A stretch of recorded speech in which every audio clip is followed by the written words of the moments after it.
আর global knowledge আসলে একটা ব্যতিক্রমধর্মী শিক্ষা প্রতিষ্ঠান।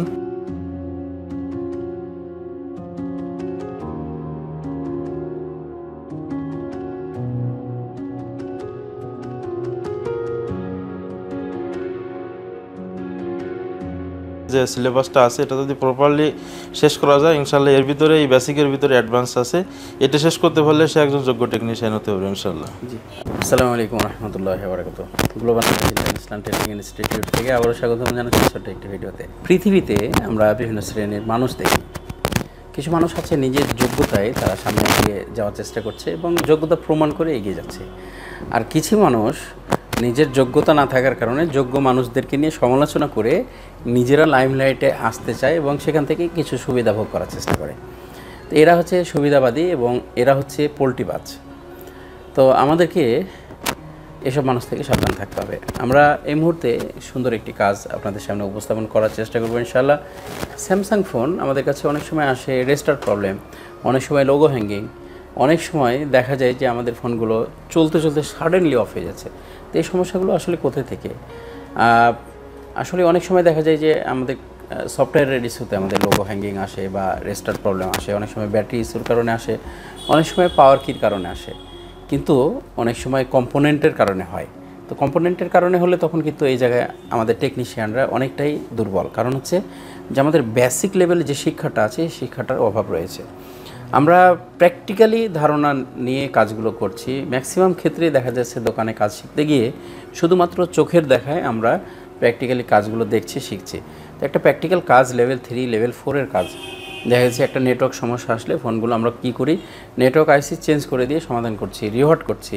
কিন্তু এটা ফল্ট ফাইন্ডিং সিস্টেম এবং ওই নেটওয়ার্কের যে সিগন্যালগুলো আসছে বিভিন্ন ওয়ে দিয়ে, তো এই ওয়ে দিয়ে আসার সময় যেসব জায়গাগুলো টাচ করছে আপনার সিগন্যালগুলোকে বুস্টিং করছে, তো এই হিস্টোরিগুলো আমরা যদি না জানি তাহলে কিন্তু প্রপারলি আমরা অনেক কাজই সমাধান করতে পারবো না। তো আজকে আমাদের কাছে স্যামসাং M40 আছে। M40 সেটটা রেস্টার্ট প্রবলেম এবং ফোনটা অন্য সার্ভিস সেন্টারে দেখানো হয়েছিল, তিনারা ফ্ল্যাশ করার ট্রাই করেছে, ফ্ল্যাশ করেছে এবং তারপরে সমাধান হয়নি। তো এই ফোনটা বাতিলের খাতায় ফেলে দেওয়ার পরেও তারপরে আবার গ্লোবাল নলেজে আমাদের একজন শুভাকাঙ্ক্ষী ফোনটি নিয়ে আসছে ঠিক করার জন্য। আমরা এটা কাজ দেখাবো ইনশাল্লাহ। আমার বাম পাশে দেখতে পাচ্ছেন যে আমার একজন খুব কাছের ব্যক্তি মিশকাতুর রহমান, তিনি কোরআনের হাফিজ এবং মাওলানা এবং একজন আমেল ব্যক্তি, আর দীর্ঘদিন থেকে আমাদের অনলাইনে পরিচয় এবং বিগত দিনে আমার সাথে কথা হয়েছে। ফেসবুকে আমরা অ্যাটাচ ছিলাম দীর্ঘদিন।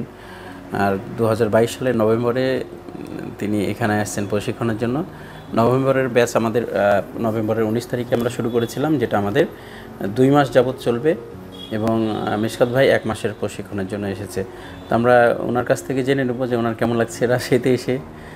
সর্বোপরি প্রশিক্ষণের যে বিষয়টা সেটার বিষয়ে যদি আমরা একটু মন্তব্য জানিতেন, আর অভিজ্ঞতা ভালো লাগছে কিনা অথবা এখানে কিছু শেখার আছে কিনা, প্লিজ যদি আপনি একটু বলতেন। আসসালামু আলাইকুম রহমতুল্লাহ। আমি মোহাম্মদ মিশকাতুর রহমান, বাগেরহাট থেকে আসছি। আসলে স্যারের সাথে আমার দীর্ঘদিনের পরিচয় ছিল অনলাইনের মাধ্যমে। স্যারকে জাস্ট আমার আইডল হিসেবে আমি মেনে নিতাম এই মোবাইল সার্ভিসিং জগতে। অনেক দিন থেকে স্বপ্ন ছিল মোবাইল সার্ভিসিং জগতে আসা এবং টুকটাকভাবে কাজকাম করেছি, কিন্তু প্রপারলিভাবে আমি স্যারকে সবসময় ফলো করতাম এবং ইচ্ছা ছিল যে সর্বশেষ আমি যদি কাজ শিখি তাহলে আমি স্যারের কাছ থেকে শিখবো। ইনশাআল্লাহ আল্লাহ পাক রব্বুল আলামিন সে আশাকে পূর্ণ করেছে। আল্লাহর কাছে অশেষ শুকরিয়া যে স্যারের কাছে আসার মতো তৌফিক দান করেছে। নিজের কাছে সত্যি ভালো লাগছে স্যারের কাছে আসতে পেরে। আসলে স্যারকে সামনে থেকে যে না দেখবে সে কখনো কল্পনা করতে পারবে না, অসম্ভব ভালো মনের একজন মানুষ। সকলে স্যারের জন্য দোয়া করবেন। আর গ্লোবাল নলেজ আসলে একটা ব্যতিক্রমধর্মী শিক্ষা প্রতিষ্ঠান। আসলে মোবাইল সার্ভিসিং আমাদের বর্তমান যেভাবে চলে মৌখিকের উপরে চলে বা মুখস্থ বিদ্যার উপরে চলে, এখানে আসার উপরে আসলে সে ভুলটা ভেঙেছে। আসলে এটা হাতে কলমে বেসিক আছে, বেসিকটা যদি ঠিকভাবে শেখা যায় তা ইনশাআল্লাহ অ্যাডভান্স লেভেলের কাজগুলো সহজ হয়ে যায়। এবং যে মিটারের মাপটা এটাই সবথেকে মেইন। এই বেসিক লেভেলের কাজগুলো আমাদের বর্তমান যে টেকনিশিয়ান আছে অনেকেই জানে না আমার দেখার মধ্যে, যে মুখস্থ কাজের উপরেই চলে। এজন্য সবার উচিত যে প্রপার শিক্ষা নিয়ে এই সেক্টরে ঢোকা এবং মানুষকে সহজ সেবা দেওয়া। সকল আমার জন্য দোয়া করবেন। প্রশিক্ষণের যে কর্মসূচিগুলো আমাদের আছে এখান থেকে কি অ্যাডভান্স লেভেলে মুভ করা যাবে মনে হচ্ছে। জি ইনশাআল্লাহ, যে লিস্টগুলো আছে, যে সিলেবাসটা আছে, এটা যদি প্রপারলি শেষ করা যায় ইনশাআল্লাহ, এর ভিতরে এই বেসিকের ভিতরে অ্যাডভান্স আছে, এটা শেষ করতে পারলে সে একজন যোগ্য টেকনিশিয়ান হতে পারবে ইনশাআল্লাহ। জি, এই মুহূর্তে আমার হাতে যে ফোনটি দেখতে পাচ্ছেন এটা হচ্ছে স্যামসাং M40 ফোন। আর এই ফোনটির সমস্যা হচ্ছে লোগো এসে তারপর রেস্টার্ট মেরে নিচ্ছে। ফোনের মাদারবোর্ডটা দেখতে পাচ্ছেন কমপ্লিটলি, মাদারবোর্ডটা একেবারে সেফ, কোনো ধরনের কাজ করা হয়নি। এবং সিলিং যে প্যানেলটি রয়েছে সেটাও কিন্তু এখনও কমপ্লিটলি লাগানো আছে, এটা এখনও পর্যন্ত রিমুভ করা হয়নি। তার মানে এই ফোনটিতে হার্ডওয়্যারের কাজ এখনও হয়নি, হার্ডওয়্যারটি পুরোপুরিভাবে অক্ষত আছে। সফটওয়্যার ট্রাই করেছিল অন্য সার্ভিস সেন্টারে এবং সেটাকে ঠিক করতে না পারার কারণে তিনি গ্লোবাল নলেজ প্রতিষ্ঠানে এসে সেটি ঠিক করানোর জন্য আমার হাতে দিয়েছেন। দেখতে পাচ্ছেন যে স্যামসাং গ্যালাক্সি M40, আর ফোনটি অন হাওয়ার প্রসেস করছে। এটা হচ্ছে বড় লোগো এবং স্যামসাং যে নেম লোগোটা আছে, নেম লোগোর পরে যখন আমাদের র্যাম কনফার্ম হবে হার্ডওয়্যার থেকে, তখনই আমাদের সেকেন্ড লোগোটা আসবে। দেখতে পাচ্ছেন সেকেন্ড লোগো আমাদের উপস্থিত। এবং আমরা সাধারণত যখন ফার্স্ট লোগোতে থাকে ফোন, তখন আমরা সিপিইউ রিভলভ করার চেষ্টা করি, কিন্তু এটার ক্ষেত্রটা কী পর্যায়ে আছে সে বিষয়টি একটু বোঝার চেষ্টা করব। দেখুন ফোনটি অলরেডি স্ট্যান্ড বাই মোডে চলে গেছে এবং খুব দ্রুত স্ট্যান্ড বাই মোডটা কাউন্ট করছে সে। এরপরে দেখতে পাচ্ছেন যে ফোনটি অটোমেটিক্যালি রিস্টার্ট দিল, এটা একটি প্রবলেম। আর সমস্যাটি আমি সমাধানের জন্য সেন্ট্রাল প্রসেসিং ইউনিটেই চলে যাব, কারণ এই ফোনটি ফ্ল্যাশিংয়ে ট্রাই করেছে এর আগে টেকনিশিয়ান, কিন্তু বাস্তবিক বিষয়টা হচ্ছে এই ফোনে যে সিপিইউটা লাগানো আছে সিপিইউটা হরহামেশাই আপনার হিটিং ইস্যুর কারণে প্রবলেমটা আসে। এই সেম মডেল আমরা অনেকগুলো কাজ করেছি।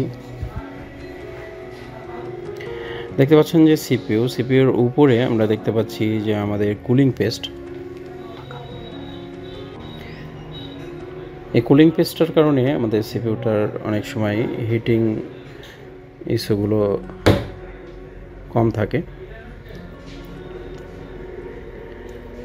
আমরা সিপিইউর পাশে একটি হিটসিং পেপার দিয়ে এটাকে ঢেকে নেওয়ার চেষ্টা করেছি যেন আমাদের ইএমএমসিতে কোনো ধরনের হট গানের টেম্পারেচার না যায়।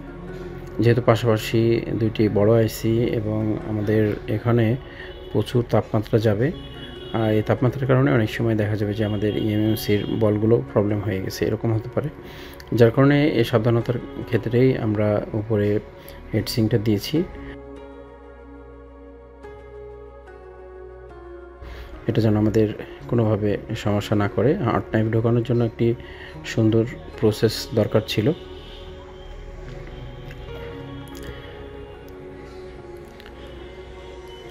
আমরা এখান থেকে হার্ড নাইফটা ভিতরে ঢোকানোর চেষ্টা করছি।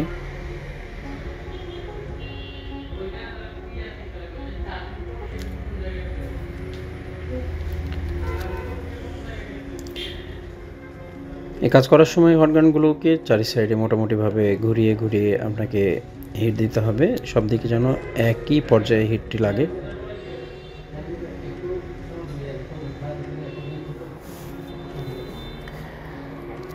এবং এটার একটা নির্দিষ্ট প্রসেস আছে, নির্দিষ্ট প্রসেসে কাজ করলে আপনারা সহজভাবে কাজটি সাকসেস করতে পারবেন।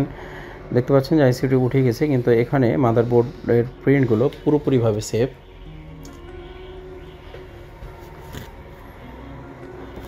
আমরা অলমোস্ট সকল পিনগুলোকে আমরা সেভ অবস্থায় পেয়েছি, আর কয়েকটা প্রিন্ট আছে যেগুলো হচ্ছে আমাদের এখান থেকে ব্ল্যাঙ্ক পিন ছিল যা এনসি। এই পিনগুলো নষ্ট হতেই পারে, স্বাভাবিক, এটা নিয়ে দুশ্চিন্তার কিছু নেই।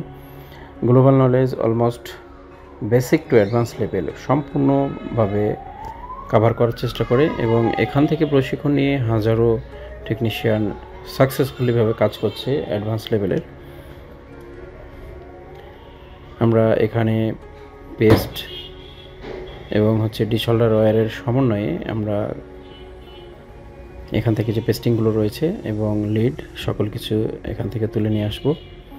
কাজগুলো করার ক্ষেত্রে আপনি কি ডিসঅল্ডার ওয়্যার ইউজ করবেন সে বিষয়ে একটি রিকমেন্ডেশন আছে। এটা কখনো যদি আপনার থিকনেস এবং লেন্থ সাইজগুলো ভুল হয় তাহলেও আপনার মাদারবোর্ড ক্ষতিগ্রস্ত হতে পারে। এ বিষয়ের মাথায় রাখতে হবে। মাদারবোর্ড পরিষ্কার করার পরে আমরা আইসি পরিষ্কারের চেষ্টা করছি। আইসি পরিষ্কারের জন্য যে সোল্ডারিং আয়রনটা ইউজ করছি, ডিসি আয়রনগুলোকে সঠিকভাবে রাখার চেষ্টা করতে হবে। এখানে এসি আয়রনগুলো আপনার আইসি নষ্টের মূল কারণ হতে পারে। আইসি পরিষ্কারের পরে আমরা রিবলিংয়ের জন্য ট্রাই করছি। এখানে যে টেম্পারেচারের আমরা বিজিএ পেস্ট ব্যবহার করছি, এটা হচ্ছে 183 সরি।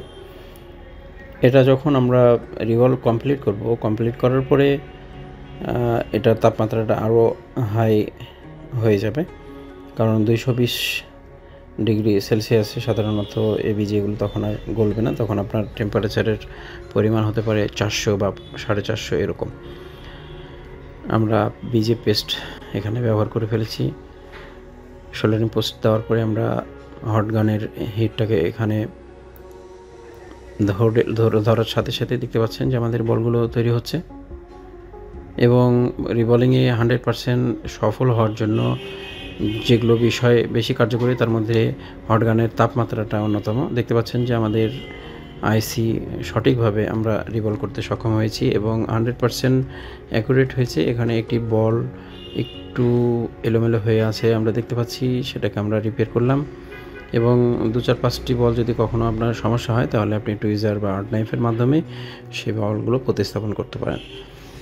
ফাইনালি আমরা মাদারবোর্ডের আইসি পয়েন্টটাকে পুরোপুরিভাবে পরিষ্কারের জন্য একটু চেষ্টা করছি। দেখতে পাচ্ছেন যে এখানে কিছু কিছু পেস্টিং রয়েছে। এই পেস্টিংগুলো আমরা সরিয়ে নিব, কারণ এগুলো যদি থাকে তাহলে আইসিগুলো সমানভাবে বসবে না। কিছু কিছু জায়গায় উঁচু নিচু হয়ে থাকলে আমাদের অনেকগুলো বল কানেক্ট হতে প্রবলেম হবে। এরপরে আমরা এখানে ক্লিনিং লিকুইড দিয়ে আমরা একটি ডাস্ট রিমুভার দিয়ে এটাকে রিমুভ করছি এবং কমপ্লিটলি পরিষ্কার হয়ে গেলে আমরা আইসিটি এখানে বসানোর চেষ্টা করব। এই কাজ করার সময় অবশ্যই আপনাকে সাবধানতা অবলম্বন করতে হবে। যেভাবে আমি আর্ট নাইফ দিয়ে কাজ করছিলাম, এখানে ধরার কিছু সিস্টেম ছিল। ধরতে একটু ভুল হলে অনেক সময় দেখা যেতে পারে যে আপনার আর্ট নাইফের মাধ্যমেই আপনার প্রিন্টগুলোকে কেটে অথবা ছিঁড়ে নিয়ে আসছে। আইসিটাকে সঠিক জায়গায় রেখে তাপমাত্রা প্রয়োগের চেষ্টা করতে হবে।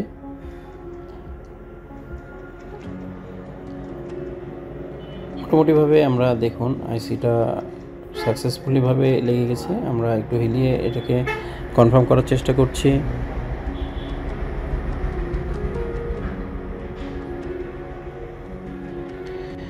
আইসি লাগানোর পরে আমাদের এখন চেকিংয়ের পালা।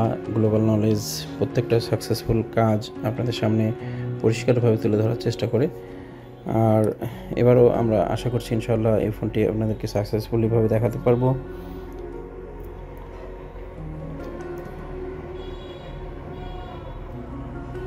আমরা মাদারবোর্ড, সরাসরি ডিসপ্লে এবং সেকেন্ড পিসিবি, ব্যাটারি সকল কিছু কানেকশনের চেষ্টা করছি। ব্যাটারির চার্জ কম ছিল, যার কারণে ফার্স্ট টাইম আমরা চার্জে লাগানোর চেষ্টা করলাম।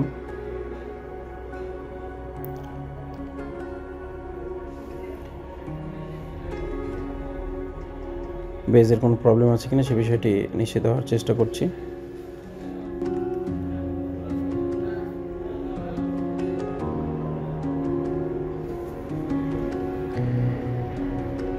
আমাদের 8 পোর্টের যে ডিসপ্লে চার্জার আছে সেখানে আমাদের অ্যাম্পিয়ার গ্রহণ দেখাবে। আমরা দেখতে পাচ্ছি অ্যাম্পিয়ার গ্রহণ করেছে। মাশাআল্লাহ, আলহামদুলিল্লাহ, শুকরিয়া, আল্লাহর মেহেরবানি। গ্লোবাল নলেজের আরও একটি সাকসেসফুল সিপিইউ রিপ্লেসমেন্টের কাজ আপনাদেরকে দেখানোর চেষ্টা করেছি। এবং আপনারা দেখতে পাচ্ছেন যে এখানে আমাদের চার্জিং দেখাচ্ছে 11%। এবং আমরা এটাকে অন করার চেষ্টা করছি পাওয়ার কি শর্টিংয়ের মাধ্যমে।